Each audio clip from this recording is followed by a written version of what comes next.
नमस्कार विद्यार्थियों, मैं हूं राममूर्ति और आज के वीडियो में आपका हार्दिक स्वागत करती हूं, अभिनंदन करती हूं। विद्यार्थियों, आशा और उम्मीद है कि आप स्वस्थ होंगे, मस्त होंगे और अपनी पढ़ाई में व्यस्त होंगे। विद्यार्थियों, समय के साथ आपको अपनी स्टडी करनी है और पीछे नहीं रहना है। अपना बाल विकास में अपना बिंदु चल रहा था शारीरिक विकास, और शारीरिक विकास मैंने पिछले वीडियो में आपको पूरा करवा दिया है। और आज के वीडियो में मैं लेकर आई हूँ आपके लिए मानसिक विकास और सामाजिक विकास। तो आज के वीडियो में मैं आपको दो बिंदु पढ़ाने वाली हूँ, दो बिंदु समझाने वाली हूँ। तो आइएगा, चलते हैं अपनी मंजिल की ओर। आज का अपना टॉपिक है मानसिक विकास। बात की जाए मानसिक विकास की, तो जन्म के समय शिशु वातावरण से अनभिज्ञ होता है। जन्म के समय बालक को वातावरण के बारे में कोई जानकारी नहीं होती है और वो वातावरण से अनभिज्ञ होता है। धीरे धीरे आयु वृद्धि के साथ अपने ज्ञानेंद्रियों के द्वारा बालक ज्ञान ग्रहण करता है, और ज्ञानेंद्रियां संज्ञानात्मक विकास के प्रमुख साधन है। तो विद्यार्थियों, आया हुआ क्वेश्चन है, पूछ लिया जाता है कई बार कि संज्ञानात्मक विकास के प्रमुख साधन कौन से हैं। तो संज्ञानात्मक विकास के प्रमुख साधन यानी मानसिक विकास के प्रमुख साधन कौन से हैं? तो ज्ञानेंद्रियां है। और पर्यावरण की वस्तुओं का ज्ञान बालक ज्ञानेंद्रियों द्वारा ही ग्रहण करता है, और हमारे ज्ञान के द्वार भी ज्ञानेंद्रियां ही है। इसलिए बालकों को ज्ञानेंद्रियों का प्रशिक्षण देना आवश्यक है। अब बात की जाए ज्ञानेंद्रिय विकास की, तो क्वेश्चन आया हुआ क्वेश्चन है कि ज्ञानेंद्रिय विकास की ओर सर्वप्रथम ध्यान किसका गया था? तो मैं बता देती हूँ आपको कि ज्ञानेंद्रिय विकास की ओर सर्वप्रथम ध्यान मारिया मोंटेसरी का गया था। दूसरा क्वेश्चन ये है कि पूर्व प्राथमिक शिक्षा की प्रमुख विशेषता क्या है? पूर्व प्राथमिक शिक्षा की प्रमुख विशेषता क्या है? तो पूर्व प्राथमिक शिक्षा की प्रमुख विशेषता ये है कि इसमें ज्ञानेंद्रियों का प्रशिक्षण दिया जाता है, यानी बालकों को ज्ञानेंद्रियों के द्वारा सिखाया जाता है, और यही पूर्व प्राथमिक शिक्षा की प्रमुख विशेषता है। अब बात की जाए तो ज्ञानेंद्रिय विकास की ओर, तो मैंने पहले ही बता दिया कि ज्ञानेंद्रिय विकास की ओर सर्वप्रथम ध्यान किसका गया था? मारिया मोंटेसरी का। और मारिया मोंटेसरी का एक स्टेटमेंट है, और वो ये है कि 3 से 6 वर्ष की आयु के मध्य ज्ञानेंद्रियां विशेष रूप से क्रियाशील रहती है, इसलिए इस अवधि में ज्ञानेंद्रियों के प्रशिक्षण में पूरा ध्यान देना चाहिए। ये स्टेटमेंट किसका है? तो विद्यार्थियों, ये स्टेटमेंट है मारिया मोंटेसरी का। आगे बढ़ते हैं इसी क्रम में। अब है बिंदु शैशवावस्था में ज्ञानेंद्रियों की विशिष्ट सक्रियता। जन्म के बाद क्या बालक की सभी ज्ञानेंद्रियां काम करने लग जाती है? क्या सभी ज्ञानेंद्रियां समान रूप से विकसित हो जाती है? तो आएगा विद्यार्थियों, एक एक ज्ञानेंद्रियों को अपन विस्तार से पढ़ते हैं और समझते हैं। जन्म के बाद शिशु की ज्ञानेंद्रियां काम करने लग जाती है। जन्म के बाद शिशु की ज्ञानेंद्रियां काम करने लग जाती है, लेकिन सभी ज्ञानेंद्रियां समान रूप से विकसित नहीं होती है। शिशु अन्य प्रकार की उत्तेजनाओं की अपेक्षा स्पर्श उत्तेजना के प्रति अधिक प्रतिक्रिया करता है। विद्यार्थियों, क्रियाएं 3 प्रकार की होती है, जो मैंने पहले ही बता दी। सहज क्रिया, अनुक्रिया और प्रतिक्रिया। आगे बढ़ते हैं और एक एक ज्ञानेंद्रिय को विस्तार से पढ़ते हैं। सबसे पहले लेते हैं अपन दृष्टि संवेदना। बात की जाए दृष्टि संवेदना की, तो जन्म के 30 घंटे बाद बालक की नेत्र इंद्रियां काम करने लग जाती है। बालक जन्म के 30 घंटे बाद आंखें खोलता है और इधर उधर देखने लग जाता है। नवजात शिशु अंधेरे कमरे में रोने लग जाता है और प्रकाश में लाते ही शांत हो जाता है। आगे बढ़ते हैं अगले ज्ञानेंद्रिय की ओर। दूसरी है श्रवण संवेदना। एक माह की नवजात शिशु में बहरापन पाया जाता है। नवजात शिशु में बहरापन पाया जाता है और 1 माह की अवधि तक श्रवण संवेदना बहुत कम विकसित होती है। इसलिए अगर बालक के कान के पास तेज धमनी की जाए तो भी उसमें कोई प्रतिक्रिया देखने को नहीं मिलती है।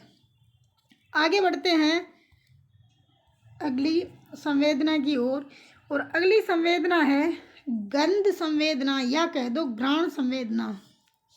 नवजात शिशु में गंध ज्ञान काफ़ी विकसित रहता है। शिशुओं में गंध के प्रति विशिष्ट प्रतिक्रिया पाई जाती है, किंतु कुछ मनोवैज्ञानिकों का मानना है कि ये प्रतिक्रिया स्पर्श के कारण होती है, न कि गंध के कारण। आगे बढ़ते हैं त्वचा संवेदना की ओर।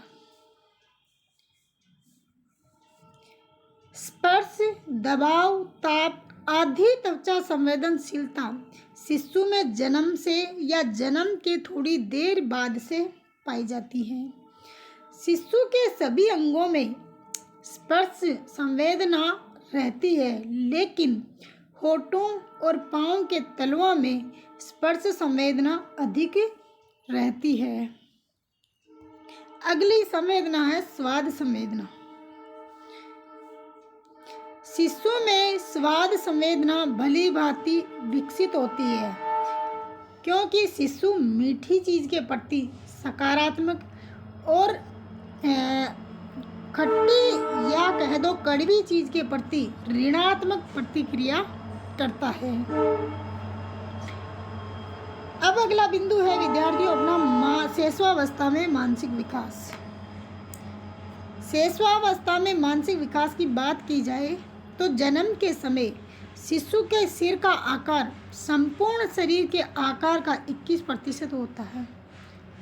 यहाँ बात की जा रही है प्रतिशत की, तो संपूर्ण शरीर का 21% होता है।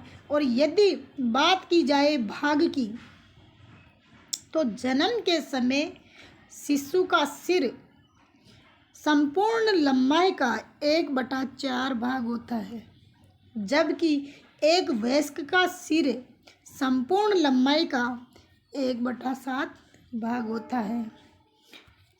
जन्म के समय शिशु के मस्तिष्क का वजन 350 ग्राम होता है और 2 वर्ष में ये दोगुना हो जाता है, 6 वर्ष में 1260 ग्राम हो जाता है और 15 से 16 वर्ष यानी किशोरावस्था में 1200 से 1400 ग्राम के बीच में हो जाता है। अब यहाँ पे एक नोट करने वाली बात है कि बालक की अपेक्षा बालिका के मस्तिष्क का वजन कम होता है। आगे बढ़ते हैं विद्यार्थियों, मानसिक विकास के बारे में जॉन लॉक का स्टेटमेंट है कि जन्म के समय शिशु का मस्तिष्क कोरे कागज के समान होता है, जिस पर वह परिपक्वता के साथ साथ अपने अनुभव लिखता है। जॉन लॉक का एक स्टेटमेंट पहले भी है कि जन्म के समय शिशु का मस्तिष्क कोरी स्लेट के समान होता है, जिसे तौला रासा कहा जाता है। ये परिभाषा किसने दी? तो ये परिभाषा भी जॉन लॉक की है। दूसरा स्टेटमेंट है गुडेनफ का। गुडेनफ कहती है कि जन्म लगभग 3 वर्ष की आयु तक बालक की बुद्धि का आधा विकास हो जाता है। आगे बढ़ते हैं फ्राइड की ओर। फ्राइड का स्टेटमेंट है कि 4-5 वर्ष की अवस्था तक बालक को जो बनना है वह बन जाता है। उपयुक्त विचारों से स्पष्ट होता है कि बालक की बौद्धिक क्षमताओं का ज़्यादातर विकास शैशवावस्था में ही हो जाता है। इसलिए हमारे यहाँ कहावत भी प्रचलित है कि पूत के पाँव पालने में ही दिख जाते हैं। आगे बढ़ते हैं विद्यार्थियों, यहाँ पर अलग अलग विद्वानों ने अपने अनुसार अलग अलग वर्षों में मानसिक विकास बताया है। तो जीन प्याजे के अनुसार 15-16 वर्ष की आयु में, थॉर्नडाइक के अनुसार 18 वर्ष की आयु में और क्रो एंड क्रो तथा अन्य विद्वानों के अनुसार 20 से 25 वर्ष की आयु का होते होते किसी भी व्यक्ति की बुद्धि का उच्चतम स्तर तक विकास हो चुका होता है। तो यहाँ जीन प्याजे ने तो कितना बताया है 15 से 16 वर्ष, जबकि थॉर्नडाइक ने कितना बताया 18 वर्ष। क्रो एंड क्रो ने बताया है 20 से 25 वर्ष और वुडवर्थ ने भी यही बताया 20 से 25 वर्ष। आगे बढ़ते हैं। बाल्यावस्था में मानसिक विकास। शैशवावस्था में मानसिक विकास पढ़ लिया, अब बाल्यावस्था में मानसिक विकास पढ़ते हैं। तो बाल्यावस्था होती है सबसे पहले 7 से 12 वर्ष। इस अवस्था में बालक में रुचि, जिज्ञासा, चिंतन, स्मरण, प्रत्यक्ष ज्ञान, समस्या समाधान आदि मानसिक गुणों का पर्याप्त विकास हो जाता है। 6 वर्ष का बालक 15 तक गिनती सुनाने लग जाता है, सरल प्रश्नों के उत्तर देने लगता है और शरीर के विभिन्न अंगों के नाम बता देता है। 7 वर्ष का बालक विभिन्न वस्तुओं में अंतर करना, समानता करना, तुलना करने लग जाता है, अक्षर लिखने लग जाता है, वस्तुओं को क्रम से रखने लग जाता है, हल्के भारी का ज्ञान हो जाता है, छोटे छोटे कार्यों में मदद करने लग जाता है। यह आदि 7 वर्ष के बालक की विशेषता होती है। 8 वर्ष का बालक में छोटी कहानियाँ और कविताओं को याद करके सुनाने की क्षमता का विकास हो जाता है और कहानी से संबंधित प्रश्नों के उत्तर भी वह देने लग जाता है। 9 वर्ष का बालक समय, दिन, महीना, तारीख, वर्ष आदि बताने लग जाता है। आगे बढ़ते हैं। किशोरावस्था में मानसिक विकास। शैशवावस्था में मानसिक विकास पढ़ लिया, बाल्यावस्था में मानसिक विकास पढ़ लिया, अब है किशोरावस्था में मानसिक विकास। बात की जाए किशोरावस्था की, तो किशोरावस्था में मानसिक विकास तीव्र गति से होता है, या तो शैशवावस्था में होता है या फिर किशोरावस्था के प्रथम 3 वर्षों में होता है और अपनी उच्चतम सीमा को प्राप्त कर लेता है। वुडवर्थ का स्टेटमेंट है कि मानसिक विकास 15 से 20 वर्ष की आयु में अपनी उच्चतम सीमा पर पहुंच जाता है। वुडवर्थ ने कितना बताया है, तो 15 से 20 वर्ष की आयु में अपनी उच्चतम सीमा तक पहुंच जाता है। आगे बढ़ते हैं इसी क्रम में। अब मानसिक योग्यताओं का विकास। किशोरावस्था में मानसिक योग्यताओं का विकास। तो किशोरावस्था में मानसिक योग्यताएं हैं जैसे सोचना है, समझना है, विचार करना है, चिंतन शक्ति, तर्क शक्ति, ध्यान केंद्रण शक्ति, कल्पना शक्ति, स्मरण शक्ति आदि मानसिक योग्यताओं का विकास हो जाता है। मानसिक स्वतंत्रता। किशोरावस्था में किशोर रूढ़ियों, रीति रिवाजों, अंधविश्वासों और परंपराओं को न मानकर स्वतंत्र रहने का प्रयत्न करता है। तो विद्यार्थियों, ये हुआ अपना मानसिक विकास। और मानसिक विकास को प्रभावित करने वाले कारक कौन कौन से हैं? तो मानसिक विकास को प्रभावित करने वाले बहुत सारे कारक हैं, लेकिन मैं एग्जाम की दृष्टि से कुछ महत्वपूर्ण कारक ही लेकर आई हूँ। इसमें 2 कारक होते हैं, वंशानुक्रम और वातावरण। 2 ही महत्वपूर्ण कारण हैं। और बात की जाए वातावरण की, तो वातावरण में कई सारे कारक हैं, जैसे आवासीय कारक, ये भी बालक के मानसिक विकास को प्रभावित करते हैं। पालन पोषण, ये भी बालक को मानसिक विकास को प्रभावित करते हैं। और अरस्तु ने कहा भी है कि स्वस्थ शरीर में स्वस्थ मस्तिष्क का निर्माण होता है, कि अगर बालक का पालन पोषण सही है तो शरीर का सही विकास होगा, और जब शरीर का सही विकास है तो मानसिक विकास भी सही होगा। शिक्षा, जिन बालकों को शिक्षा मिलती है उनका मानसिक विकास अच्छा हो जाता है, और जो शिक्षा से वंचित रह जाता है उनका मानसिक विकास नहीं हो पाता है। सामाजिक और आर्थिक स्थिति। सामाजिक और आर्थिक स्थिति का बालक के मानसिक विकास पर उचित और अनुचित प्रभाव पड़ता है। सामाजिक सांस्कृतिक परंपराएं। बालक की संस्कृति यदि तर्कपूर्ण है तो बालक अधिक तार्किक होगा, और यदि तर्क नहीं है, तार्किक नहीं है, और वहाँ पे रूढ़ियों, अंधविश्वासों, परंपराओं आदि का बोलबाला है, तो तर्क की अपेक्षा अंधविश्वासों के दर्शन होंगे। माता पिता और अध्यापक का रवैया, माता पिता तथा अध्यापक का रवैया भी बालक के मानसिक विकास को प्रभावित करता है। वयस्क व्यक्तियों के साथ बातचीत, यानी जीन पियाजे के अनुसार असमान अंतःक्रिया और असमान अंतःक्रिया बालक के मानसिक विकास को प्रभावित करते हैं। नगरीय व ग्रामीण परिवेश, नगरीय लोगों में मानसिक मतलब कि संचार के साधनों का से मानसिक विकास अच्छा होता है, जबकि ग्रामीण परिवेश के छात्र इससे वंचित रह जाते हैं। आगे बढ़ते हैं सामाजिक विकास की ओर। आज अपन 2 बिंदु लेकर आई हूँ। पहला मैंने बता दिया मानसिक विकास, और दूसरा है सामाजिक विकास। और अपने इस बिंदु के अपन 2 ही टॉपिक बचे हैं, एक तो भाषा का विकास और एक संवेगात्मक विकास। इसके बाद अपना बाल विकास टॉपिक खत्म हो जाएगा, और फिर मैं बाल विकास के क्वेश्चन आंसर लेकर आऊँगी। विद्यार्थियों, वीडियो को अधिक से अधिक लाइक करें, शेयर करें और सब्सक्राइब करें तो आएगा। चलते हैं अपनी मंजिल की ओर, और अपना बिंदु है सामाजिक विकास।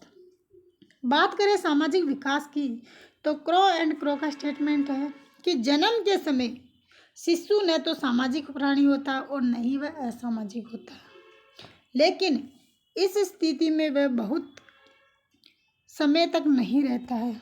बच्चे प्राकृतिक रूप से सामाजिक होते हैं। बच्चे जन्म से नहीं, बच्चे प्राकृतिक रूप से सामाजिक होते हैं, और वे संबंधों का निर्माण करते हैं, क्योंकि व्यक्ति से समाज बनता है। आगे बढ़ते हैं।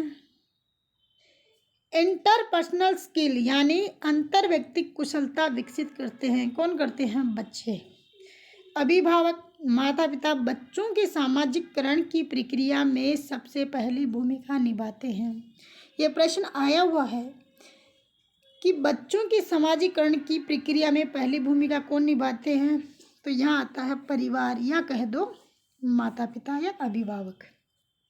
समाजीकरण की प्रक्रिया जन्म के साथ शुरू होती है और उम्र भर चलती है। आगे बढ़ते हैं विद्यार्थियों, सामाजिक विकास को प्रभावित करने वाले कारक। अब सामाजिक विकास को प्रभावित करने वाले कारक कौन कौन से हैं, तो पहला है वंशानुक्रम। सामाजिक विकास में वंशानुक्रम की नाम मात्र की भूमिका होती है। सामाजिक विकास में वंशानुक्रम की नाम मात्र की भूमिका होती है, जबकि वातावरण की सबसे ज़्यादा भूमिका होती है। क्रो एंड क्रो का स्टेटमेंट है कि शिशु की प्रथम मुस्कान या उसका कोई विशिष्ट व्यवहार वंशानुक्रम से उत्पन्न होने वाला हो सकता है। आगे बढ़ते हैं विद्यार्थियों, शारीरिक एवं मानसिक विकास। ये मैंने आपको पहले ही बता दिया है कि अरस्तु ने कहा कि स्वस्थ शरीर में स्वस्थ मस्तिष्क का निवास करता है। आगे बढ़ते हैं संवेगात्मक विकास। बात की जाए संवेगात्मक विकास की, तो स्नेह तथा विनोद के भाव रखने वाला बालक सभी का स्नेह पात्र बन जाता है, जबकि इसके विपरीत ईर्ष्या, द्वेष, क्रोध के भाव रखने वाले बालक की सभी उपेक्षा करते हैं, यानी बुराई करते हैं, सब दूर रहना पसंद करते हैं। अगला बिंदु है परिवार। बालक का समाजीकरण परिवार से ही आरंभ होता है। आगे बढ़ते हैं, परिवार की आर्थिक स्थिति। परिवार की आर्थिक स्थिति का बालक के सामाजिक विकास पर उचित और अनुचित प्रभाव पड़ता है। समूह, अगला बिंदु है अपना समूह। बात की जाए समूह की, तो यदि अच्छा समूह मिल जाए तो बालक का अच्छा कार्य कर समूह बात की जाए समूह की, तो अच्छा समूह मिल जाने पर बालक अच्छा कार्य करते हैं और उसमें व्यवहार कुशलता आ जाती है। इसके विपरीत अनुचित समूह बालक को अपराधी बना सकता है। विद्यालय, अगला बिंदु है विद्यालय। बालक के सामाजिक विकास की दृष्टि से परिवार के बाद विद्यालय का प्रमुख महत्व होता है, प्रमुख स्थान होता है। शिक्षक, बात की जाए शिक्षक की तो बालक के सामाजिक विकास में शिक्षकों के व्यक्तित्व, उनकी योग्यता तथा उनके आचरण का अत्यधिक प्रभाव पड़ता है। शिक्षक पढ़ा दिया है। अब आता है बिंदु खेलकूद। बालक के जीवन में खेल का महत्वपूर्ण स्थान है। खेल के माध्यम से बालक में सहयोग, सामंजस्य, नेतृत्व, आज्ञाकारिता, उत्तरदायित्व आदि सामाजिक गुणों का विकास होता है। किसके माध्यम से होता है? खेल के माध्यम से होता है। स्किनर व हैरीमैन का स्टेटमेंट है कि खेल का मैदान बालक का निर्माण स्थल है। ये क्वेश्चन आया हुआ है। किसने कहा कि खेल का मैदान बालक का निर्माण स्थल है? तो स्किनर और हैरीमैन ने कहा है कि खेल का मैदान बालक का निर्माण स्थल है। विद्यार्थियों, आज का वीडियो यहीं समाप्त होता है और एक वीडियो और लेकर आऊँगी मैं। उसमें अपन पढ़ेंगे संवेगात्मक विकास और भाषाई विकास। उसके बाद अपना बाल विकास टॉपिक ख़त्म हो जाएगा और उसके बाद में इसके क्वेश्चन आंसर लेकर आऊँगी। फिर अपन पढ़ेंगे उसके बाद अधिगम। विद्यार्थियों, आशा और उम्मीद करती हूँ कि आपको वीडियो पसंद आ रहे होंगे और वीडियो यदि पसंद है तो लाइक करें, शेयर करें और अधिक से अधिक सब्सक्राइब करें, जिससे उन विद्यार्थियों को फ़ायदा मिले जो अभी तक शिक्षा से वंचित है। फिर मिलेंगे विद्यार्थियों नेक्स्ट वीडियो में। तब तक के लिए नमस्कार।